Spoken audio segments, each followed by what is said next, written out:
A gente não atrasar muito, não. Gente, eu vou botar ele aqui nos braços, porque a mãe vem já buscá-lo. Hoje a gente vai conversar, vai fazer uma revisão básica sobre os assuntos da nossa prova, né?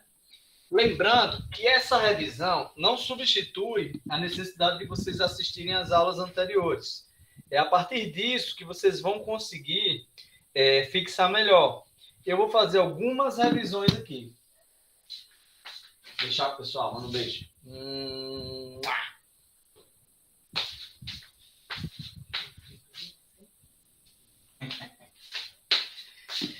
Então, como eu estava dizendo para vocês, a nossa meta de hoje é fazer uma revisada e eu vou lançar a prova para vocês.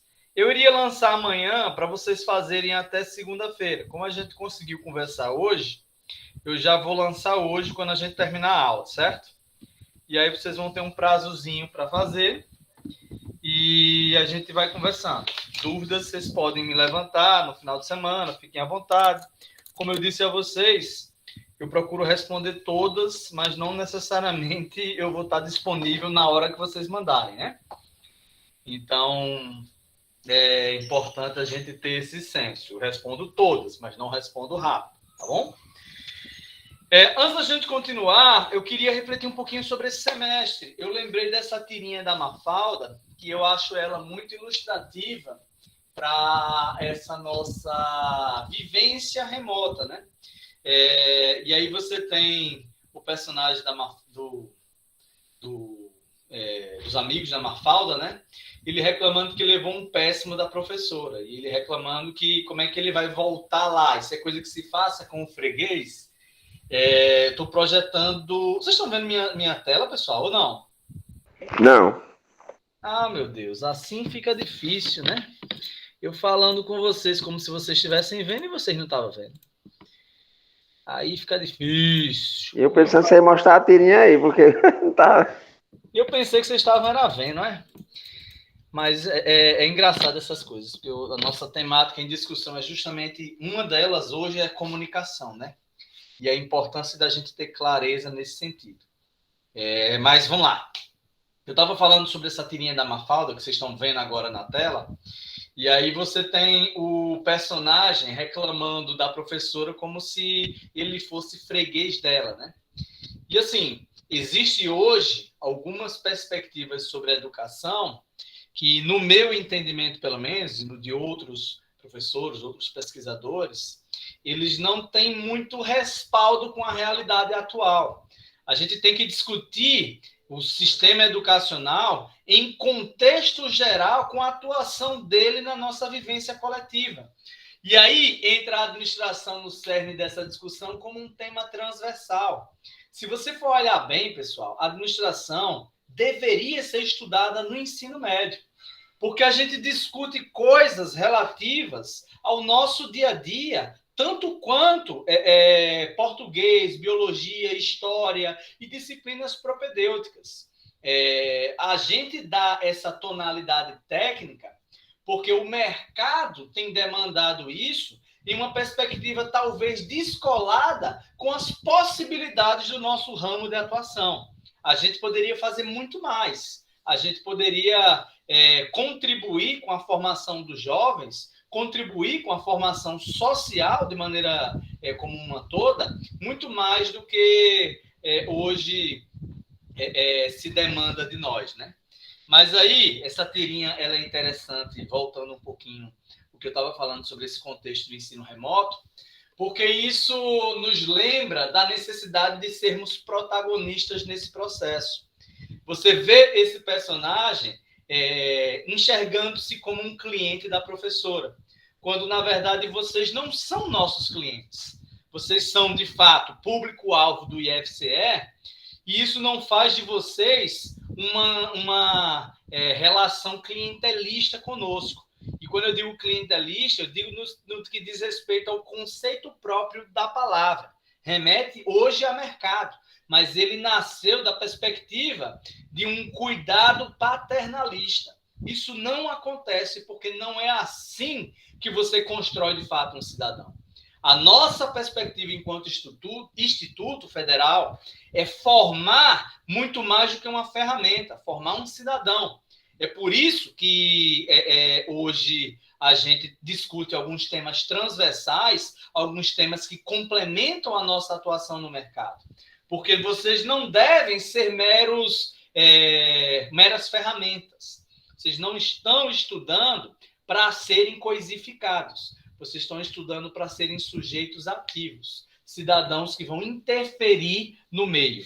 Então, é importante a gente ter isso em mente. E esse momento de ensino remoto, a gente está finalizando, se Deus quiser, próximo ano a gente já volta na quarta fase, já volta presencial e algumas coisas que ficam um pouco comprometidas no cenário atual vão ser melhor reforçadas, né? Hoje, inclusive, pessoal, foi aprovado o avançar para a terceira fase. Hoje estamos na segunda. A partir da semana que vem, a gente entra na terceira fase do retorno das atividades, né? Isso aí é uma demonstração do compromisso do nosso campus com fazer isso de maneira planejada, pensada e com a maior segurança possível, né? Até agora, graças a Deus, a gente não teve casos preocupantes dentro da instituição, e isso nos dá mais confiança ainda em avançar, né? Mas, assim, o que eu queria, para concluir essa primeira parte da nossa conversa de hoje, é relembrar vocês sobre a necessidade de serem agentes ativos nessa nossa relação atual. É assim que vocês vão, de fato, aproveitar melhor a experiência enquanto alunos de uma instituição como o IFCE. Ok, gente? E aí, fazendo um sobrevoo sobre algumas das nossas aulas anteriores. Eu vou, nesse momento, fazer isso e depois eu começo a abordar alguns temas que eu vou cobrar mais diretamente na nossa avaliação, certo? Mas para compreenderem esses temas que eu vou me aprofundar um pouco mais hoje, vocês têm que lembrar do que nós conversamos em rotinas administrativas. Sincronamente nessas nossas conversas ou assincronamente nos textos que eu passei para vocês, nos vídeos que eu deixei para vocês, de uma forma ou de outra, vocês tiveram contato com reflexões que fazem parte das rotinas do ambiente organizacional. Todas as rotinas, elas dizem respeito à construção processual de tarefas. Essas tarefas, elas advêm de processos. Esses processos, por sua vez, estão vindo de uma estrutura organizacional, que ela é desenhada em um organograma, em um funcionograma, em um layout, em aspectos visuais ou não visuais. E isso tem já a ver, puxando o fio ainda mais, com a estratégia da instituição. Então, é importante ter isso em mente. E aí eu fui de trás para frente, agora eu vou de frente para trás. Primeiro, a instituição cria uma estratégia. Essa estratégia ela vai ser idealizada a partir da criação de uma missão, uma visão de futuro e alguns valores que vão permear como a instituição vai conseguir essas coisas. Essa estratégia tem a ver com a avaliação sobre o mercado. Essa estratégia tem a ver com as possibilidades de capital. E esse ponto, por sua vez, vai ter relação direta com a estrutura da instituição. Aqui, gente, eu já começo a me aprofundar um pouco sobre aspectos mais palpáveis. Eu estou falando de um layout, estou falando de um balcão que fica na frente, de mesas que ficam dispostas, mas mais que isso, eu estou falando de um organograma que tem a ver com a distribuição de cargos. Eu estou falando de um funcionograma que tem a ver com as tarefas e como elas rodam dentro da empresa. Esses pontos, eles se traduzem mais lá na ponta em processos. Esses processos são facilmente visualizados a partir de um fluxograma.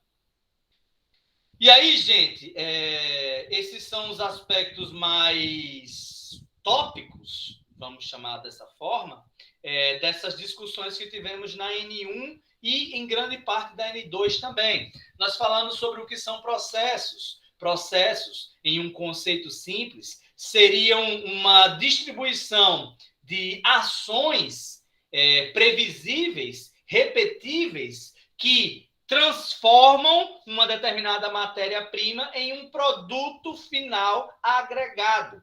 E eu estou falando não apenas de uma fábrica de brinquedo, por exemplo, em que você reúne o plástico, coloca lá numa máquina, coloca a tinta e você tem algo palpável como esse boneco. Eu estou falando de processos em uma perspectiva mais geral, porque para eu conseguir ter esse material, esses insumos, esse plástico, essa tinta, essa fórmica que vai reproduzir esse boneco em escala industrial, eu precisei comprar essas coisas. Para comprar essas coisas, eu precisei seguir um rito processual, que tem a ver com alguém que autorizou aquele orçamento, que tem a ver com alguém que criou antes o produto, que tem a ver com uma terceira pessoa que entrou em contato com o fornecedor. Gente, tudo dentro das empresas são processos. Tudo dentro das organizações são processos organizacionais, são rotinas administrativas. Então, essa nossa disciplina ela é chave para fazer um bom curso técnico em administração. Porque por mais que você não saia dessa disciplina sabendo tudo sobre como os processos existem, mas você compreender pelo menos o conceito deles e você saber ler mais ou menos um fluxograma, mais que isso, saber fazer um fluxograma, saber compreender as etapas que existem até eu conseguir elaborar um determinado processo. Compreendendo essas coisas, vocês estarão aptos a consultar qualquer instituição. E quando eu digo qualquer instituição, eu não estou brincando, gente. De uma igreja que, por exemplo, está discutindo como conseguir mais fiéis, até uma instituição de grande porte, como a Unilever, que ela vai discutir a fatia de mercado que vai ser mais interessante para ela para 2023, de uma a outra, estamos falando de assuntos que podem ser fatiados em processos. Para que essas coisas sejam percebíveis por profissionais de administração, é preciso que eles tenham essas noções básicas que a gente discute nessa disciplina. Então, é um pouco ousado dizer isso para vocês, mas rotinas administrativas, ela tem um tom muito pragmático, ela tem um tom muito fácil de você visualizar nas instituições. Se lá em fundamentos eu estou plantando sementes, aqui eu já estou regando potenciais árvores. Porque lá em fundamentos a gente discute muita coisa da teoria administrativa. As escolas da administração são produto de outros profissionais que refletiram sobre o que a gente está falando agora. Aqui a gente está discutindo o dia a dia mesmo, a rotina das instituições. Então, é crucial que vocês deem atenção a esses tópicos principais que inclusive serão tema das nossas conversas de hoje. E aí, a gente entra em alguns pontos chaves. A gente vai falar sobre comunicação, direção, motivação, liderança. Essas temáticas vão ser mais aprofundadas no próximo semestre, quando a gente conversar sobre empreendedorismo mais uma vez. Se vocês tiverem empreendedorismo com o professor Paulo, semestre que vem, salvo engano, vai ser ele de novo, ou vai ser eu. A gente ainda não amarrou isso 100%. Mas o fato é que esses conceitos, eles são muito mais aprofundados, porque a gente não consegue, em 40 horas, discutir tudo que se tem para falar sobre liderança, por exemplo. Mas aí a gente vai fatiando como dá, certo, gente? E liderança está dentro de direção. Direção, que compõe o processo administrativo que vocês viram lá em Fundamentos, e aqui tem uma relação direta com os objetivos institucionais em sua execução. Se no planejamento você pensou, na direção você está colocando em prática. E aqui, hoje se fala muito num conceito chamado empowerment, ou empoderamento, que é a ideia de autonomia profissional. E é por isso, inclusive, que eu levantei a nossa conversa de hoje, falando um pouquinho sobre essa necessidade de vocês serem protagonistas nesse processo de ensino e aprendizagem. Isso vai subsidiar as relações profissionais de vocês, inclusive, na hora de se relacionarem com possíveis chefes de vocês. Ou melhor que isso, talvez não, vai muito do perfil de cada um, quando vocês estiverem liderando instituições, setores, sendo empreendedores e chefiando determinados objetivos que vocês idealizaram. E aí, a gente tem aqui, nessa ideia de empoderamento, aquele velho ditado de que o olho do dono engorda o gado. Mas tu imagina como esse gado vai estar bem tratado se todo mundo se enxergar como dono dele, né? Imagina aquela empresa que o funcionário se preocupa genuinamente com a lâmpada, se ela está acesa e a gente está gastando energia com isso. Ele se preocupa genuinamente com o faturamento, porque ele está pensando não só na empresa, não só no patrão, mas está pensando em si também. Ele sabe que aquele bônus de Natal ele vai receber se a empresa for bem. E, naturalmente, gente, existem alguns conflitos, existe uma certa necessidade de a gente não encarar esse assunto com inocência, né? A fase adulta, ela não nos permite ter determinadas romantizações, certo? Pelo menos não como a fase jovem demanda, né? Mas é fato que esse empoderamento ele tem uma relação de uma construção de duas partes que acabam se comprometendo com um determinado projeto. E como é que a gente faz que isso aconteça? Eu não sei se vocês lembram, mas de certa forma a nossa conversa com o professor Vauli, ela trouxe apontamentos sobre isso. Quando eu perguntei ao professor Vauli qual era a coisa mais difícil na gestão dele, ele falou na lata comunicação. Comunicação é um conceito-chave nas instituições. E isso tem uma relação direta com, inclusive, as estruturas dessa instituição. Quando você tem uma empresa muito verticalizada, quando você tem estruturas muito rígidas, em que você trata tudo por memorando, em que você tem que falar com o chefe, e esse chefe vai falar com outro chefe, quando você tem essas estruturas mais rígidas, você tem pouca velocidade. E o mercado é muito exigente e ele pune ferrenhamente empresas que não conseguem agir com celeridade. Então, comunicação, hoje a gente vai falar muito sobre isso, mas eu faço questão de destacar para vocês a sua importância estratégica no futuro da empresa. E aí, pessoal, nós temos dentro das discussões sobre direção a liderança. E aqui a gente está falando da condução de um determinado grupo. Para que esse grupo haja com uma certa harmonia, ele tem que minimamente estar motivado. Aqui a gente está falando sobre o que motiva as pessoas a agirem. O que é que faz isso? É muito denso e eu não consigo elencar para vocês respostas prontas ou uma fórmula genérica sobre motivação. Mas, de maneira geral, ela passa por uma liderança hábil. Uma liderança que consegue influenciar as pessoas a trabalharem com entusiasmo, ela naturalmente vai fazer com que esse entusiasmo se transforme em motivação. Esse motivo para agir é o que faz as empresas irem adiante com uma certa relação mais orgânica, interna e externa. E o que eu estou chamando de relação mais orgânica? Eu estou falando de uma empresa que tem funcionários que, de fato, querem trabalhar lá e não enxergam o peso de um expediente de 44 horas semanais. Como é que faz isso, professor?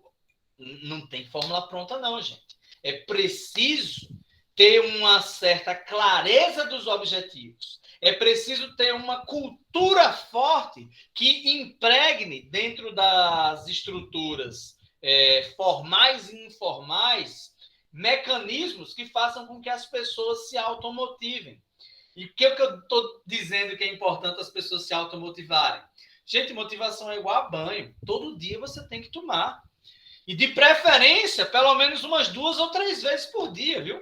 Motivação, ela não é uma palestrazinha que você assiste, você trabalha feito um condenado e baixou a bola e tem outra palestra. Não é uma coisa nesse sentido, não. Ela tem que vir de dentro.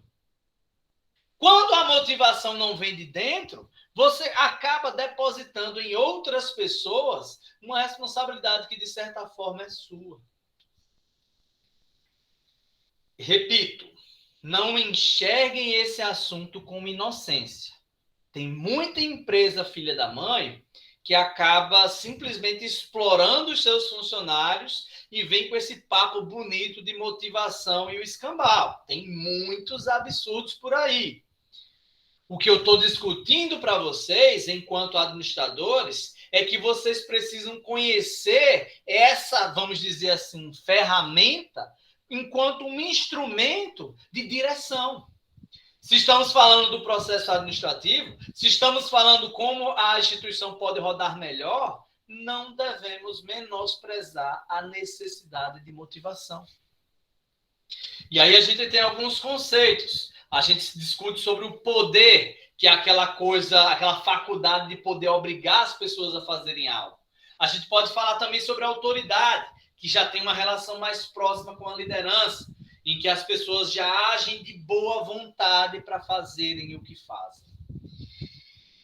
E aí, como conseguir uma coisa ou outra, tem uma relação direta com a cultura que você quer instituir na empresa, o tempo de trabalho que você tem à disposição, os recursos que você tem para fazer essas relações serem mais orgânicas. O que a gente tem hoje, em quase 2 anos de pandemia, são vários setores, são várias empresas com profissionais que nunca nem se encontraram presencialmente.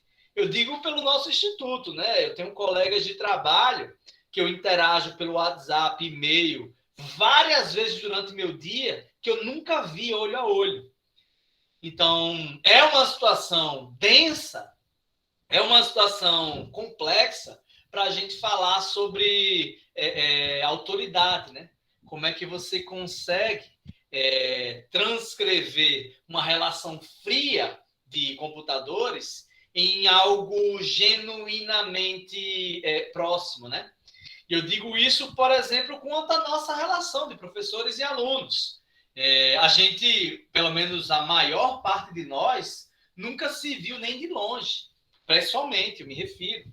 Alguns de vocês, eu nunca vi nem com a câmera ligada. E aí, como é que a gente faz uma relação de proximidade, de troca e de, vamos dizer assim, algo mais humano quando a gente está conversando com telas, né? Quando o máximo que às vezes eu consigo trocar ou extrair dessas nossas conversas é uma resposta numa tarefa. E aí, às vezes, a resposta tem uma linha e eu fico, poxa, não, né? Não, tem muita coisa para falar sobre esse assunto. Não entregue uma linha, não. Ok, gente? Tá claro até agora? Posso avançar? Ok. Sim, professor. Vamos falar sobre teoria da decisão. Aqui a gente entra sobre outro aspecto do processo administrativo, lá no que diz respeito à direção. A teoria da decisão, ela envolve aspectos mais relativos à busca e análise de elementos dentro da instituição. Você não pode tomar uma decisão olhando só para um lado. Inclusive, é um conceito básico sobre teoria da decisão. Você precisa resolver um problema sem causar dificuldade em outras coisas. Não faz sentido você decidir diferente disso. E não se iludam. Quando a gente adia determinadas decisões dentro das empresas, muitas vezes a gente já está com isso decidindo. Não decidir também é uma decisão. Quando eu vejo o meu concorrente baixando o preço dele e eu resolvo ignorar, eu resolvo não fazer nada, eu digo, não, depois eu eu olho a minha margem aqui de lucro, ver se eu consigo baixar alguma coisa. Quando eu coloco isso para depois, eu estou decidindo que eu não vou fazer nada. Não decidir é decidir. Quando eu vejo o meu fornecedor me entregando um produto de qualidade inferior e eu aceito da mesma forma, eu digo, não, depois eu negocio com ele. Eu estou decidindo que eu vou aceitar. Então, é muito importante a gente ter pulso e perceber determinadas questões nesse quesito. A gente precisa compreender a necessidade de estar dentro dessas instituições, decidindo diariamente sobre como vamos conduzi-los.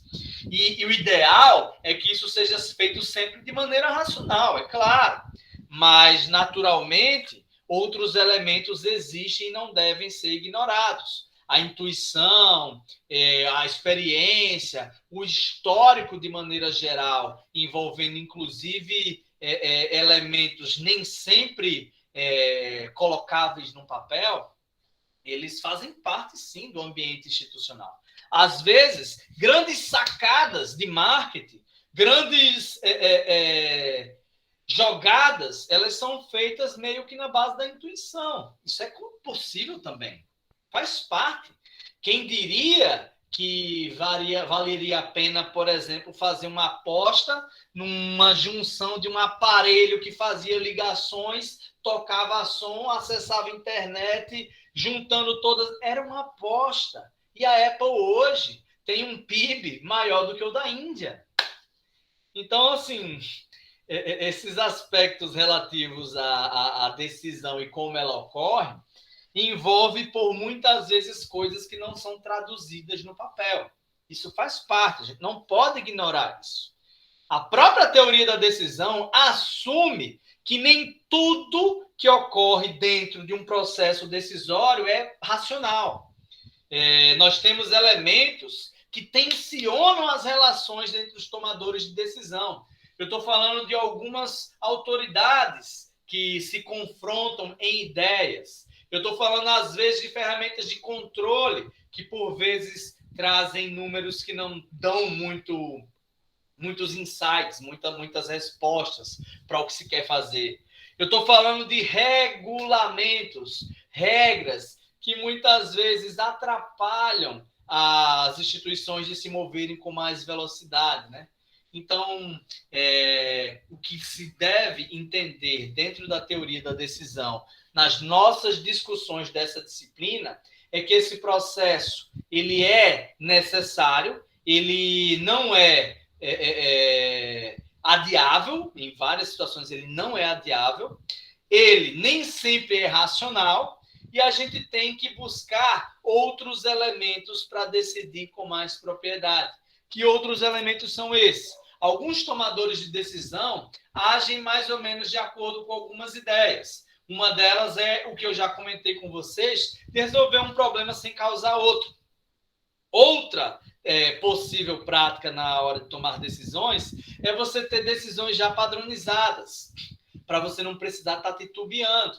Eu vou fazer isso ou vou fazer aquilo? Não. Se o meu concorrente baixou o preço, eu já tenho uma margem de lucro, de gordurinha de 2%. Então, eu consigo baixar meu preço também até 2%. Se eu precisar ir mais do que isso, aí talvez eu precise ir lá para as planilhas analisar os números. Mas o ideal é eu já ter determinados padrões para eu não precisar estar maturando muita coisa, para eu já ter isso meio que pré-programado. Outra prática dentro da teoria da decisão é a ideia de você resolver primeiro as coisas mais simples, para aí então, eventualmente, se necessário for, você buscar decisões ou soluções mais elaboradas. Primeiro, eu vou tentar a calculadora. Se a calculadora não funcionou, eu vou para o computador. Primeiro, eu vou jogar fácil, eu vou jogar no mais simples. Se o mais simples não funcionar, aí eu vou precisar ir numa algo mais elaborado. Teoria da decisão é isso que eu gostaria que vocês entendessem. E aí, isso impacta diretamente na ideia de motivação. porque o motivo para agir interfere em alguns aspectos decisórios da minha instituição.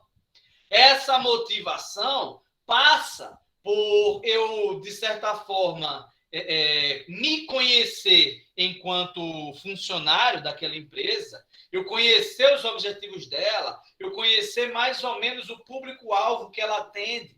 E aí, gente, a gente pega muitas contribuições lá de Fundamentos em Administração na Escola de Pessoas e Comportamental. Aqui eu começo a perceber que as pessoas não são exatamente previsíveis. E eu começo, a partir dessa sacada, conseguir agir um pouco menos mecanicamente. Professor, aí tu tá forçando a barra, né? Porque tu acabou de dizer que os tomadores de decisão, eles já têm determinadas, vamos dizer assim, decisões programadas, né? Aí tu me disse isso e tu tá dizendo agora que eu preciso conhecer as pessoas para analisar caso a caso. Calma, gente, não confundam os tópicos, certo? Não confundam os tópicos, porque essa nossa conversa de hoje é bem subjetiva. O que a gente tem que fazer é conhecer os limites institucionais. Se eu tenho um produto com margem de lucro alto, eu tenho mais possibilidades de desconto. Isso é um fato. Se eu sei até que ponto eu posso ir dando desconto sem prejudicar o meu fluxo de caixa, eu tenho uma informação valiosíssima para me permitir tomar decisões mais ágeis. É disso que eu estou falando.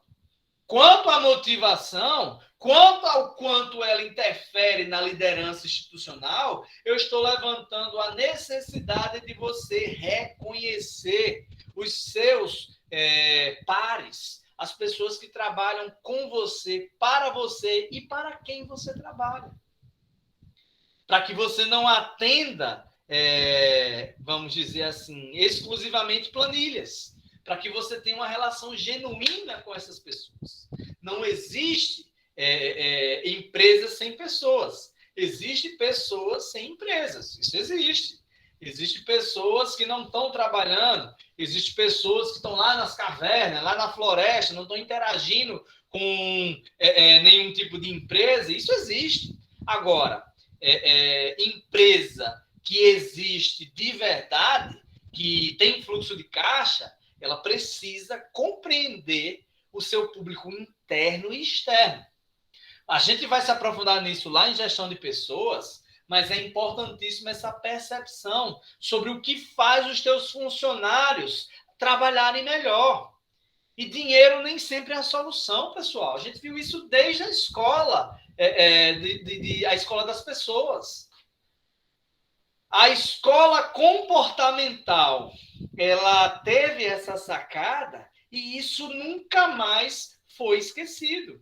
As pessoas não se motivam exclusivamente por aspectos físicos, por aspectos palpáveis.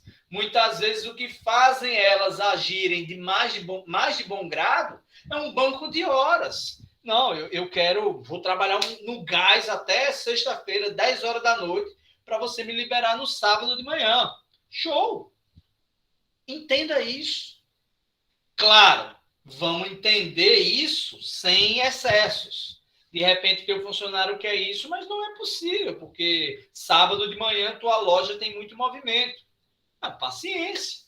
Aí entra o que eu estou falando para vocês desde as nossas primeiras aulas. Nós não podemos e não devemos ter respostas prontas e enlatadas para problemas complexos como os que a gente enfrenta. Professor, pode falar. Só comentando um pouco sobre isso que o senhor estava falando. Teve uma empresa de uma amiga do meu pai, sabe? Que ela contratou um consultor para analisar, assim, para melhorar, né? Fazer melhorias dentro da empresa. Aí ele notou, assim, que os funcionários, eles eram bem desmotivados. Aí ele perguntou se ela tinha como começar a pagar eles por semana, porque, assim, seria uma forma de motivação. Eu sei que nem sempre o dinheiro é uma motivação, Mas, assim, já seria o início, sabe? Porque, assim, quando você recebe por semana, tipo, você passa a semana trabalhando, mas você sabe que quando chegar no sábado, pronto, você recebe aquele dinheiro, entendeu? Embora você tenha que ter um controle financeiro muito bom, né? É diferente de você receber no mês, uma vez no mês e pagar todas as suas contas ali, você vai ter que controlar, né? Durante as 4 semanas do mês. Mas aí, assim, era uma melhoria, entendeu? Que ele viu que Uhum, talvez fosse viável. E eu vejo, assim, porque lá no meu pai, a gente paga, assim, na semana, né? Todo sábado. Aí, às vezes, tipo, teve uma semana bem estressante de serviço e tal, mas aquilo ali que motiva eles é saber que, pronto, sábado vão receber dinheiro, entendeu? Diferente se fosse esperar o mês todinho para poder receber. perfeito, perfeito. Existem muitas camadas, né, nesse assunto. Eu entendi perfeitamente sua colocação e isso se aplica, sim, muito bem a determinados contextos institucionais. Agora, é importante a gente atentar alguns aspectos legais, né?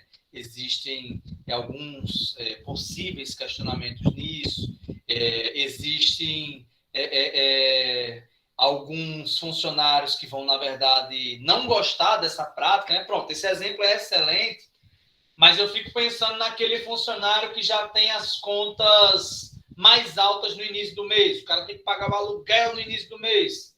E aí aquela conta, às vezes o cara não tem o controle financeiro direito e ele receber fracionado e tal. Enfim, é muito denso isso, sabe, Dandara? E foi muito legal esse teu exemplo, porque ele ilustra o quanto a gente precisa conhecer a fundo o nosso cliente interno, né? De repente, para esse consultor ter proposto isso, ele talvez tenha conversado com muitos funcionários, de repente ele ouviu até essa ideia vinda de lá, né?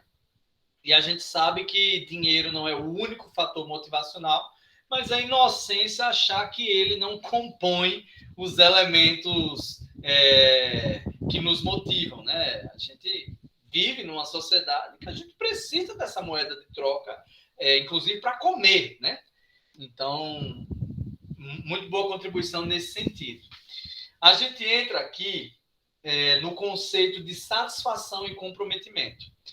O que é que a gente pode definir como satisfação? Isso ocorre o quê? Quando determinados requisitos, pelo menos na visão do empregado, são atendidos. A gente está falando de expectativas. E aqui a gente entra lá na escola comportamental daquele conceito do Herzberg, né? Que os motivos satisfacientes e insatisfacientes. Você, por exemplo, ter um ambiente de trabalho limpo é requisito. Não é isso que vai fazer você se sentir mais motivado.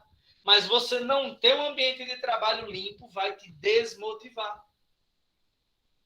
E aí entra o quanto essas coisas são subjetivas. Porque às vezes você tem colegas que dividem um ambiente de trabalho. Um está lá até 5 da tarde, depois entra o outro que fica até o dia seguinte. Eles dividem a mesma mesa.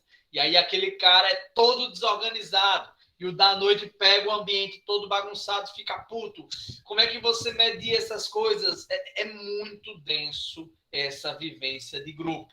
Gente, quanto antes vocês entenderem que as pessoas são loucas, mais vocês vão ter facilidade de interagir dentro dos ambientes institucionais. Vocês têm que entender que as pessoas, todo mundo é doido, um pouco doido ou muito doido. A questão é que alguns disfarçam melhor, inclusive a gente, inclusive nós mesmos. Nós temos nossas loucuras, nós temos nossas insatisfações. É muito difícil lidar só com a gente ainda tem que lidar com os outros. Então, esse conceito de motivo para agir, ele varia de pessoa para pessoa e varia, inclusive, no tempo também. Porque, às vezes, você tem um funcionário excelente que, por alguma razão, se desmotivou e ele perde aquele desempenho que outrora foi excepcional. E aí, o que é que você pode fazer para fazer com que isso perdure mais tempo? Aí entra a ideia de comprometimento. E aí entra o apego que você consegue prover dentro dos funcionários da instituição. Existem alguns aspectos que são mais afetivos, né? Aqui eu estou falando de identificação. Aquele funcionário que veste a camisa, que tem orgulho de dizer que trabalha naquela instituição. Por outro lado, existem alguns que são mais instrumentais, né? São aspectos mais normativos. O cara está lá porque não encontrou algo melhor. O cara está lá porque não paga essa ruma de dinheiro, não, mas pelo menos aqui eu consigo pagar minhas contas. Então, isso é denso, isso demanda atenção, isso demanda muitos cuidados de nós, enquanto administradores, de estarmos atentos para exercermos uma liderança que promova boas motivações dos funcionários. Liderança na perspectiva de ser a habilidade, veja que eu estou falando a habilidade, de fazer com que as pessoas trabalhem entusiasticamente para algo. Qual a melhor forma de fazer isso? De certa forma, seria convencendo essa pessoa que quando ela trabalhar bem por aquilo, ela vai ter benefícios com isso também. Isso seria um instrumento. E aí, como é que eu posso convencer aquele funcionário a dar o suor dele, a estar comprometido não só do pescoço para baixo, mas do pescoço para cima também, estar com a cabeça focada aqui, quando às vezes eu não tenho condições de pagar um salário bom? Como é que eu faço isso? É bonito, né? Dizer, não, a gente tem que amar os funcionários, a gente tem que fazer com que eles se sintam felizes em estar aqui, a gente tem que, de certa forma, tornar esse ambiente de trabalho divertido. Nada me emputece mais do que esses discursos motivacionais de fundo de quintal. Porque não tem resposta pronta, gente. Não tem. A gente precisa, em primeiro lugar, compreender um pouquinho da cultura daquele lugar. Conhecendo a cultura, você começa a se aprofundar em algumas pessoas. E aí você percebe que num setor de 4 pessoas, dos 4, 3 adorariam sair dali. E aí o que é que você faz se você não tem onde realocar? A gente tem que lidar com muitas frustrações de algumas pessoas que simplesmente encaram o trabalho como uma tortura. E aí como é que eu posso fazer com que essa tortura seja algo produtivo para a instituição? Eu já disse a vocês, não tem resposta pronta. O palpite seria minimamente ouvir o que é que essas pessoas querem. E dentro das possibilidades, atender isso. Dentro das possibilidades, tentar converter algo mais instrumental, algo mais técnico, em algo mais afetivo. Daí entra um programa de qualidade de vida no trabalho. Vamos lançar uma sexta-feira casual, todo mundo chega lá vestido com a roupa que quiser. Vamos fazer mais confraternizações de aniversários para promover o entrosamento. Vamos fazer uma viagem, um bônus aí. Ou seja, não tem uma resposta. O que a gente precisa é avaliar caso a caso, para então chegar a possíveis apontamentos do que a gente pode fazer para alcançar um maior nível de comprometimento que se aproxime minimamente da satisfação dos nossos funcionários. Oi, Cléber, levanta a mão, cara? Pode falar. Professor, você falando aí a gente se vê, sabe, na empresa que a gente trabalha. Porque, assim, para o gestor, a gente se vê na função do funcionário, mas para o gestor é muito complicado, porque cada pessoa, ela tem uma opinião. Sim. Então, assim, a dificuldade em gerir essa quantidade de pessoas é grande. Porque, assim, muitas pessoas, embora você tenha um projeto, alguma coisa que motive alguns, que faça a pessoa trabalhar feliz, né? Mas já não agrada a outros. Então, tudo que você falou, a gente vai refletindo e vai vendo como é difícil dentro das empresas, né? Essa questão da motivação, da liderança, de como as pessoas encaram o trabalho, né? Com certeza. E assim, o ideal, o que eu recomendo demais nisso, é uma conversa aberta, uma conversa franca, sabe? Porque às vezes você não consegue fazer isso com 1.000 funcionários de uma fábrica, mas de maneira geral, você não tem setores tão gigantes, né? E aí você pode, naquele setor de contabilidade, que tem 3 pessoas, puxa eles para conversar no momento mais individualizado, né? E assim, vai ser muito difícil fazer isso em determinadas situações que você tem desejos plenamente opostos, né? Você tem fulano que gostaria de ficar, por exemplo, só com liquidação. Ele não gostaria de tratar com fornecedores. Mas ele já tem uma relação de longo tempo com esses fornecedores. E o tempo que você vai ter para trocar esse cara vai ser gigante. Os custos envolvidos e a possibilidade de dar erro é enorme. Até porque você nem tem como colocar ele onde ele quer estar. E aí? Aí esse cara vai se desmotivando, e aí você tem que, de certa forma, atender desejos ilimitados. A gente volta lá para a economia, né? Para recursos limitados. Todo mundo gostaria de ganhar mais e trabalhar um pouco menos. Mas a empresa tem a necessidade de alimentar um fluxo de caixa. A empresa precisa de capital de giro. A empresa precisa captar mais clientes, pagar fornecedores. E aí? Como é que se faz? Então, a tua colocação, Cléber, junto com a da Dandara, elas são muito pertinentes para mostrar a complexidade desse assunto, né? Ainda tem quem diga que é fácil trabalhar no setor administrativo. É fácil para quem faz isso de qualquer jeito, né? Para quem, de fato, se compromete com a coisa em fazer com que os setores avancem, para quem quer um trabalho de verdade, sustentável e durável no longo prazo, a nossa missão é muito árdua, certo? E é por isso que eu digo, desde a nossa primeira aula, que o nosso objetivo é conciliar interesses. O nosso objetivo é melhorar a convivência minimamente dos grupos para que as instituições consigam alcançar melhor os seus objetivos. Levantou a mão, Márcio? Pode falar, cara. Professor, e nas organizações, instituições públicas, né? Eu acho que isso aí é multiplicado por 3, essa dificuldade, viu? Cara, eu concordo, porque tem muito vício, né? Tem muita coisa assim que... Não, sempre foi assim. O cara quer mexer aqui com essa moléstia. Então, aí tem aquelas pessoas que ficam só coçando a barriga, né? Se escorando uns nos outros. Agora, Márcio... Tem os indicados. Perfeito. Tem muita coisa, né? A gente vê de um pouco de tudo.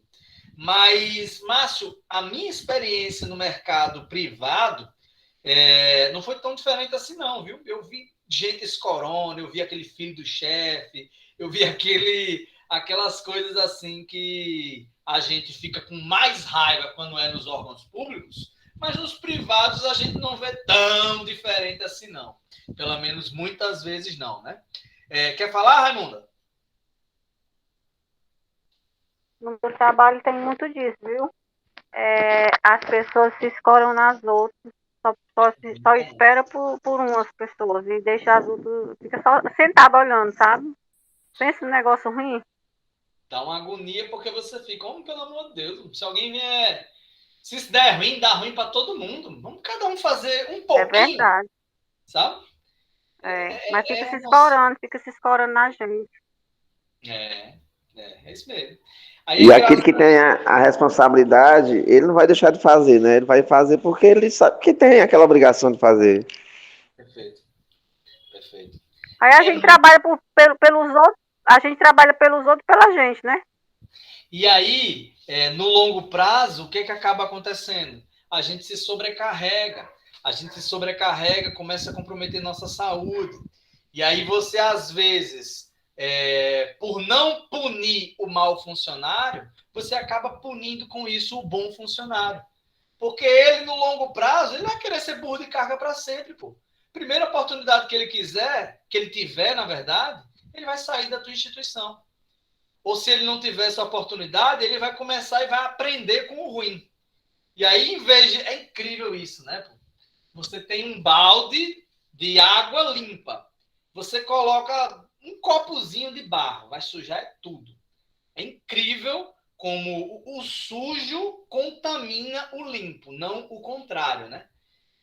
Pelo menos na maior parte das situações a gente vê isso acontecer. Os funcionários que eram motivados, que davam sangue pela instituição, acabam se desmotivando porque percebem que outros que não fazem nem metade do que eles faziam estão lá, ganhando às vezes até mais, né? E assim, eu estou levantando essa conversa, não é para a gente ficar triste e parar de trabalhar, não. Isso, se vocês notarem bem, volta um pouquinho para o conceito que eu estava falando sobre motivação agora há pouco. Nós precisamos compreender o nosso motivo de agir. Porque eu tenho um filho de uma mãe que não faz a parte dele. Mas eu estou trabalhando, dando meu sangue, porque eu tenho pessoas que precisam disso aqui que eu faço. E se essas pessoas não receberem o que eu faço, eu não vou estar cumprindo minha missão aqui na empresa. Eu não vou estar fazendo o que eu gosto de fazer. E aí entra o que eu falei da motivação como algo que vem de dentro. E aí entra o que eu falei como a necessidade de a gente ter clareza sobre o que nos motiva. Repito, gente, motivação é igual a banho. Todos os dias a gente tem que tomar. De preferência, 2 ou 3 vezes, até mais do que isso, dependendo de como é que for o dia. Então, nós precisamos dessas injeções de ânimo de vez em sempre para nos relembrar o que fazemos e por que fazemos. Ok até agora, gente? Beleza, viu? Vamos falar um pouquinho. Quem acompanhou aquela nossa palestra, aquela nosso encontro presencial, já viu esse slide que eu estou mostrando para vocês agora. Isso daqui, ele recheia algumas discussões que a gente tem lá no marketing. Aqui, a gente vai começar a falar sobre comunicação. É importantíssimo a gente ter clareza de todos os aspectos que envolvem o processo de troca de informações. Quando eu comunico uma ação, eu estou envolvendo eu que mando uma mensagem, que essa mensagem tem um significado e ele é codificado. Ele é codificado em letras, em caracteres, em um bilhete que eu escrevo, em uma mensagem corporal que eu envio. Veja, não tem só uma forma de emitir uma mensagem. Inclusive, é importantíssimo eu ter clareza sobre os meus canais de comunicação. Porque quando eu gravo um vídeo, eu me comunico de uma determinada forma. Quando eu envio só um áudio de WhatsApp ou quando eu simplesmente digito um texto, as possibilidades de interpretação, elas vão se transformando. É só vocês lembrarem, por exemplo, o conteúdo que vocês consomem na internet. Ele é bem diferente do que o conteúdo que as mídias televisivas demonstram. Tem filme que ele é exclusivo para o cinema, só funciona lá naquele cinema. Por quê? Porque o meio interfere na mensagem. Se eu estou pulando um carnaval fora de época e o cara chega lá me oferecendo livro para comprar, eu vou dar uma banana para ele. Sai daqui, diabo, eu quero beber. Eu não estou no ambiente adequado para receber aquela mensagem. O meio influencia ao ponto de que muitas vezes ele acaba sendo mais importante do que a própria mensagem. Se eu vou me comunicar com alguém, eu tenho que pensar em como ela está recebendo essas informações que eu quero passar. E aí eu vou alterar o meu tom de voz, e aí eu vou investir em mais ferramentas visuais, e aí eu vou, pensando nisso, adaptar a forma que eu vou passar essa mensagem. E, claro, existem uma série de limitações nesse processo. E eu tenho certeza que vocês já vivenciaram situações em que você estava conversando com alguém e a pessoa nitidamente não estava nem te ouvindo, ela só estava esbravejando algo, ela só estava vomitando reclamações.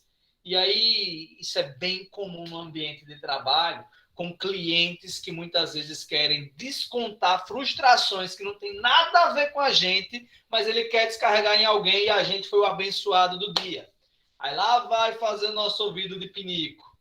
E aí você explica, você tenta demonstrar, mas o cara não quer compreender. Por quê? Porque comunicação é uma via de mão dupla. Se eu só falo e você não escuta, a gente não se comunica, simples assim. O processo de informação, ele é mais previsível, mas o de comunicação, ele envolve eu falar e você entender. E aqui você tem uma série de problemas, porque muitas vezes uma determinada ferramenta de comunicação que eu me dou muito bem, talvez você não se adapte tão bem. De repente, você até gosta do conteúdo da aula, mas você assiste de uma tela pequena e tem barulho na sua casa, e é menino aqui fazendo zoada, é o vizinho que liga uma furadeira. Existem muitos elementos que podem interromper o fluxo de informação que prejudicam, por sua vez, a comunicação. Então, a gente tem que considerar essas coisas. A gente não pode esquecer que existe a possibilidade de ruído. E o que é ruído, gente?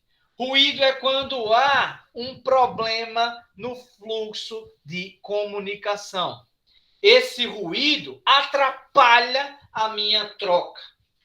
E quando eu digo troca, não é exagero.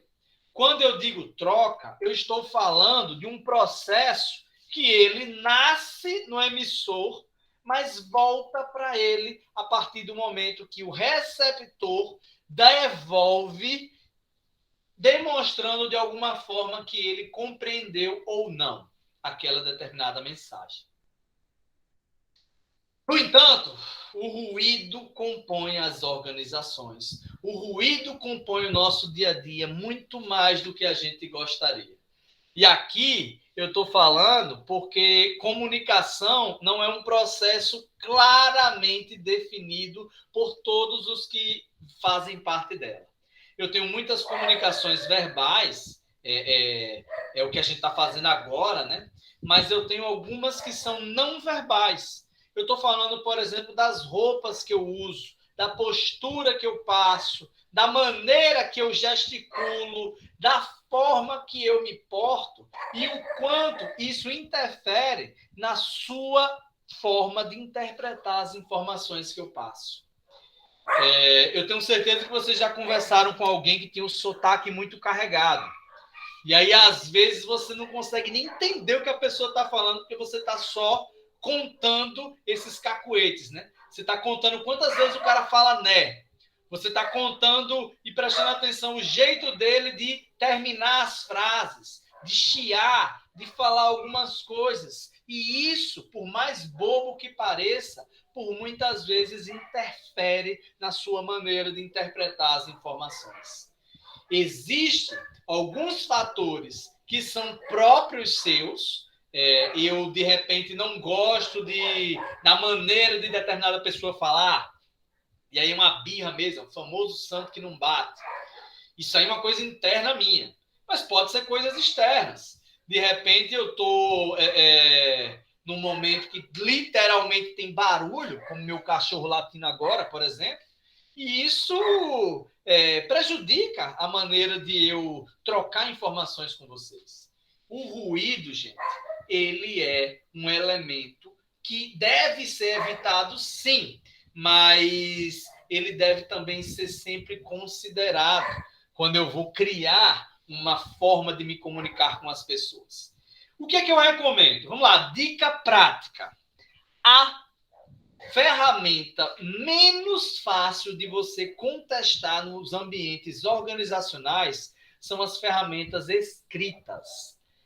Quando você manda um e-mail, e aí o cara diz, ah, mas eu entendi aquilo. Vamos lá no e-mail, o que é que eu disse? Ah, mas o meu setor, as pessoas não têm computador. Hoje em dia tem o WhatsApp para tudo, gente. Fez uma reunião, combinou uma coisa, faz uma atazinha. Escreve o que vocês acertaram. E usa algumas ferramentas que a gente discute. Gente, meu cachorro está me incomodando. Peraí, deixa eu só acalmar ele um pouquinho aqui. É o ruído.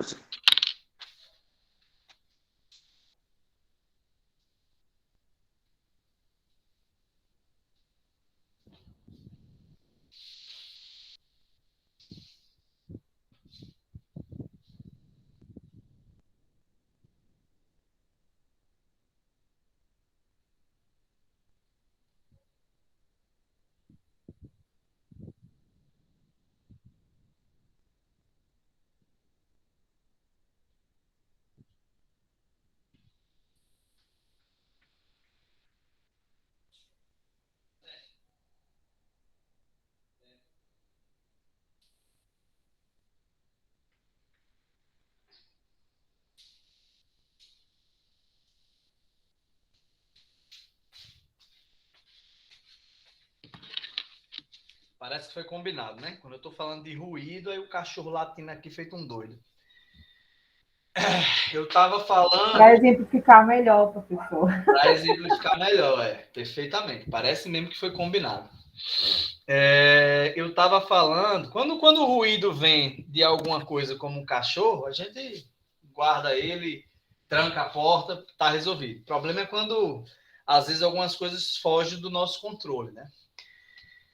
Mas eu estava falando sobre maneiras de minimizar a possibilidade de ruído. E eu enfatizo que é minimizar, certo, gente? Minimizar porque alguns ruídos, eles são propositais. A pessoa não entendeu o que você queria dizer de propósito. Na verdade, ela entendeu, mas ela quis distorcer para gerar algumas outras questões. Pessoal, colega de trabalho ruim, vocês vão encontrar em qualquer empresa, em qualquer tempo, em qualquer espaço. Você vai ter filho ou uma mãe em qualquer lugar, para a gente não dizer um xingamento. Então, o que você pode fazer é tentar minimizar os estragos que essas almas cebosas fazem. E aí, o que é que você tem como dica prática? Eu estava comentando com vocês sobre fazer uma ata. Discutir uma reunião de trabalho, o que é que você faz? Escreve o que ficou combinado.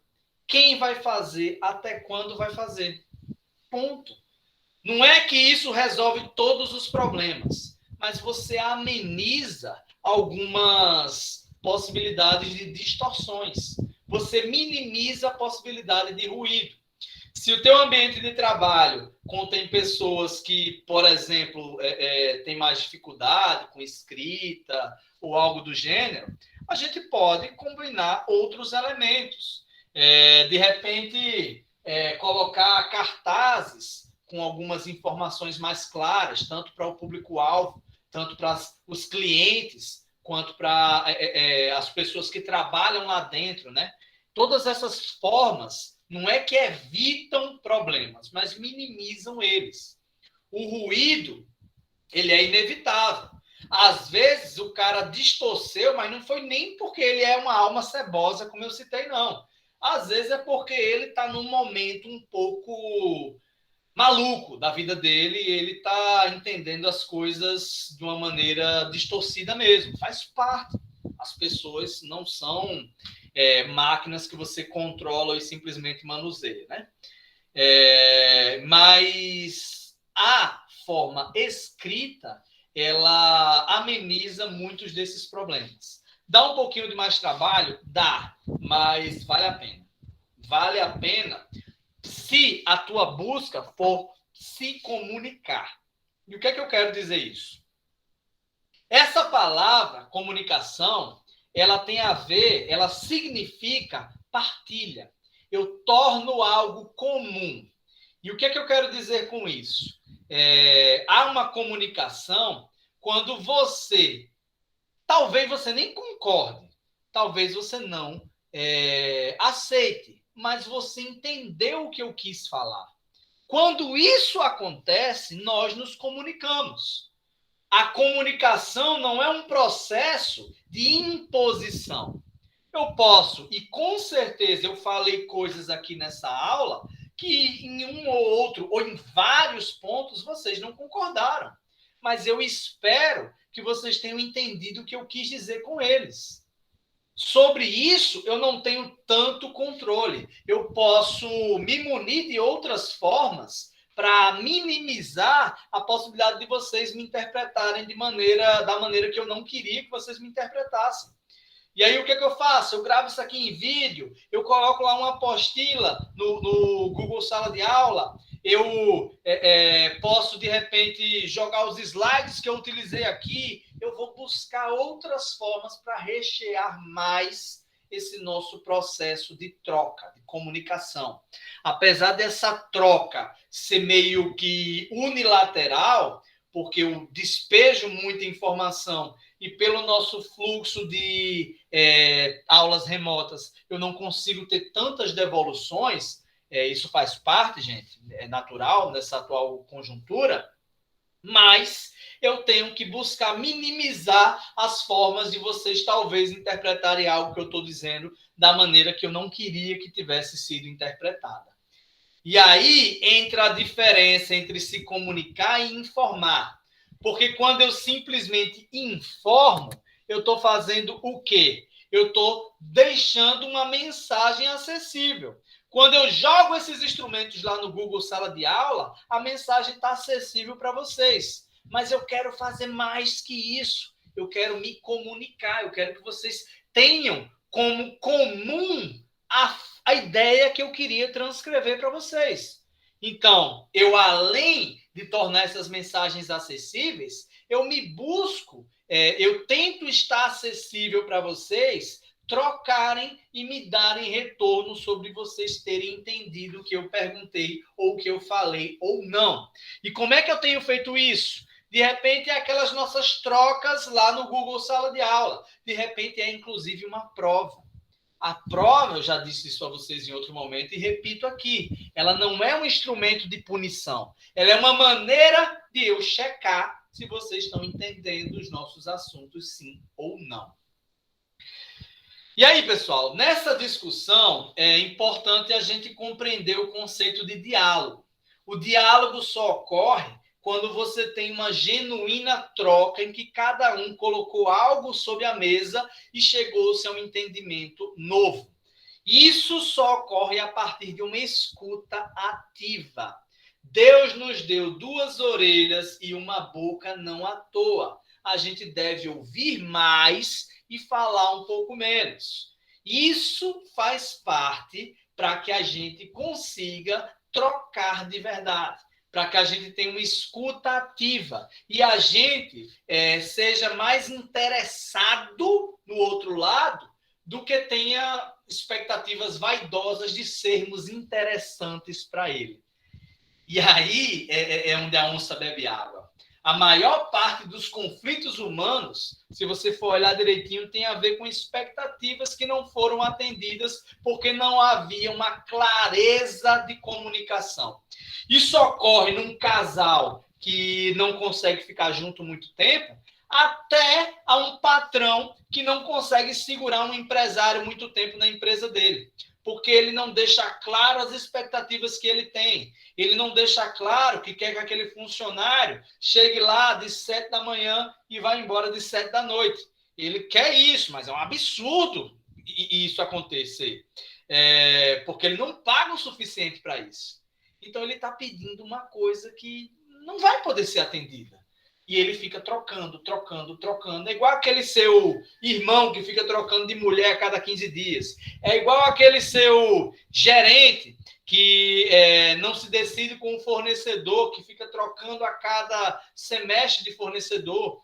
Isso faz parte quando não há um diálogo, quando não há uma construção em que as duas partes, de maneira madura, trocam o que elas esperam um do outro. E quando há essa troca, é possível se construir algo novo e algo que potencialmente vai ser melhor, porque vai ter o dedo das duas ou mais partes envolvidas. Mas vamos lá, vamos falar um pouquinho mais sobre formas de comunicação.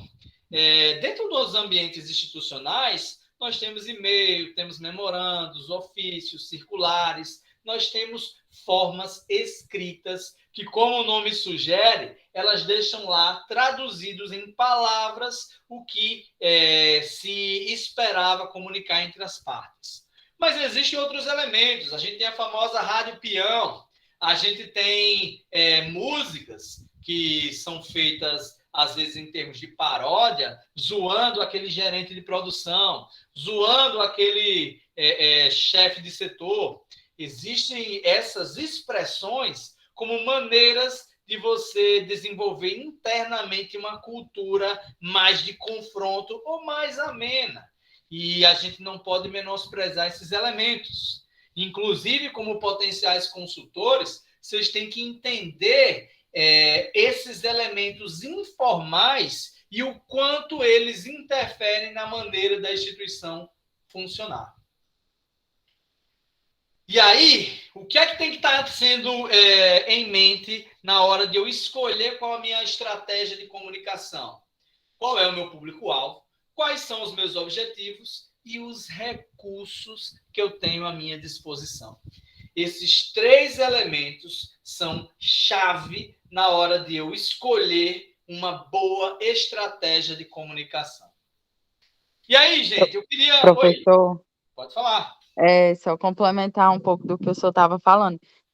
Que quem fez o concurso da FunSaúde caiu até uma questão mais ou menos parecida com isso, só que relacionando com como se fosse a riqueza da forma de comunicação, que ele dava as opções lá e você tinha que dizer qual era uma forma mais rica. Que até assistindo os vídeos, eu vi que é tipo assim, quando você chega e você conversa diretamente com aquele funcionário, ele contou 2 situações lá. Então, qual seria, né, a melhor forma? Aí você chega e conversa com o funcionário, então ali é a forma mais rica. Por quê? Porque você está olhando no olho daquela pessoa, você está demandando tempo para estar ali conversando com aquela pessoa.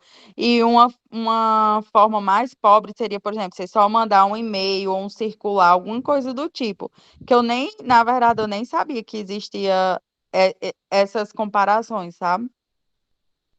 Perfeito, perfeito. Muito legal esse teu exemplo, Dandara. E aqui a gente tem mais uma vez a oportunidade de discutir um pouquinho alguns aspectos dentro da nossa vivência institucional. Eu falei para vocês sobre a necessidade da gente escrever o que a gente combinou, né? O combinado nunca sai caro. A forma de eu chegar a essa redação, ela interfere 100% na maneira que as pessoas vão interpretá-la. Por quê? No exemplo da Andara deu. Se eu mando um e-mail dizendo que amanhã Lígia tem que fazer 10 ofícios para mim. Lígia certamente vai tomar um susto. Já vê isso, não estava esperando um negócio desse, não. Ele nunca fez isso antes, por que ele vai fazer agora? É diferente de eu chamar Lígia na minha sala e explicar a necessidade. Olha, Lígia, está acontecendo isso, isso e isso, eu estou precisando de sua ajuda em mandar esses 10 ofícios. Certamente, eu não vou dizer que ela vai concordar e achar graça e ficar feliz com isso, mas certamente eu vou ter construído isso de uma maneira mais horizontal, de uma maneira mais clara, de uma maneira mais, vamos dizer assim, humana. E isso faz todo sentido, inclusive, na motivação que Lígia vai ter para realizar essa tarefa. Então, pessoal, a gente não pode esquecer esses elementos e o quanto eles interferem nas relações dentro das instituições. É preciso, sim, você ter um diálogo aberto, claro e franco, mas esse diálogo carece posteriormente de um feedback, carece de uma demonstração prática que houve um encaminhamento a partir disso. Imagina se eu me reúno com Samuel e a gente combina 30 coisas. E aí não anota nada. Dificilmente eu e o Samuel vai lembrar de tudo que a gente combinou. Então a gente precisa registrar essas informações. E não confundam o registro delas com as etapas que você teve até conseguir registrá-las, né? Esse diálogo aberto, inclusive, compõe uma das coisas que vimos lá na escola neoclássica. A administração por objetivos passa pelo diálogo entre subordinado e chefia, em que cada uma das partes comenta as expectativas que tem sobre o serviço e vai ser fornecido informações sobre o que é que vai ser necessário, né, para que aquele serviço aconteça. Gente, um dos últimos tópicos que eu queria conversar com vocês é levantar algumas explicações ainda sobre essa questão de comunicação. Nós temos alguns conceitos elementares, e esses conceitos elementares, eles compõem, inclusive, alguns elementos que vão para alguns relatórios. Eu vou, dentro de um relatório, relatar alguns resultados, relatar algumas sugestões, relatar algumas ideias que eu considero pertinentes. Mas para que esse relatório aconteça, eu preciso primeiro reunir dados. O que são esses dados? São as informações iniciais. Quando eu consigo levantar, quando eu pergunto num formulário a idade do meu cliente, eu tenho um dado. Eu vou transformar esse dado em informação quando eu processo esse dado. E o que é esse processamento? Quando eu descubro que a maior parte dos meus clientes tem entre 20 e 25 anos, eu tenho uma informação preciosíssima para criar minhas campanhas publicitárias, para pensar qual o melhor preço para os meus produtos. Quando eu descubro, a partir da reunião de dados, que o meu cliente, a maior parte dele mora no centro da cidade, eu consigo, a partir disso, pensar em rotas de entrega para o meu produto. Eu consigo pensar em potenciais pontos de venda para o meu produto. Então, veja, eu primeiro reúno dados. Eu vou mexer nesses dados, processá-los e transformá-los em informação. Essa informação, reunida e amparada por outras conexões, e o que eu estou chamando de outras conexões. Eu reuni um conjunto de informações e descobri que a maior parte dos meus clientes são mulheres entre 20 e 25 anos que moram no centro de Tabuleiro do Norte. Aí o que é que eu faço? Eu vou conectar essas informações com outras coisas, outros elementos que vão me dar subsídios para me apoderar melhor desse conhecimento. E aí eu vou utilizar esse conhecimento que eu tenho para alcançar os meus objetivos. Por exemplo, criando uma rota de táxi para esse meu cliente. Por exemplo, criando um ponto de venda novo para atender lá esse meu cliente. Deixa eu dar um exemplo que talvez fique mais fácil de vocês entenderem onde eu quero chegar. Olha, os dados, eles são os números brutos. Por exemplo, é pão e é manteiga, separado.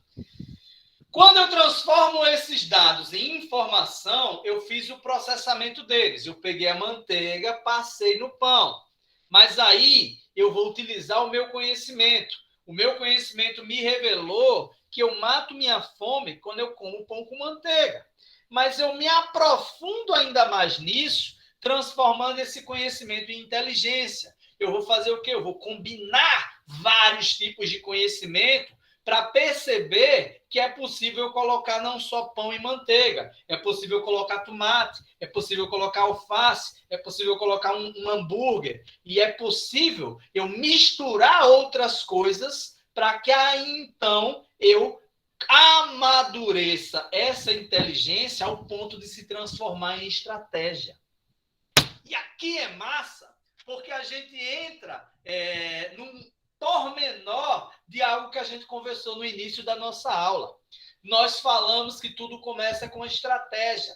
Mas como eu crio uma estratégia? Está aí a informação. Está aí como eu crio uma estratégia. Eu reúno dados, transformo esses dados em informação, processo essa informação, bato ainda mais dela, transformo em conhecimento. Esse conhecimento eu vou reunir grandes áreas. Eu chamo meu gerente de marketing, eu chamo meu gerente financeiro, eu faço aquela salada de pessoas com conhecimentos diferentes e eu vou processar isso ao ponto de se transformar em inteligência, que é a combinação de elementos que vai culminar numa estratégia.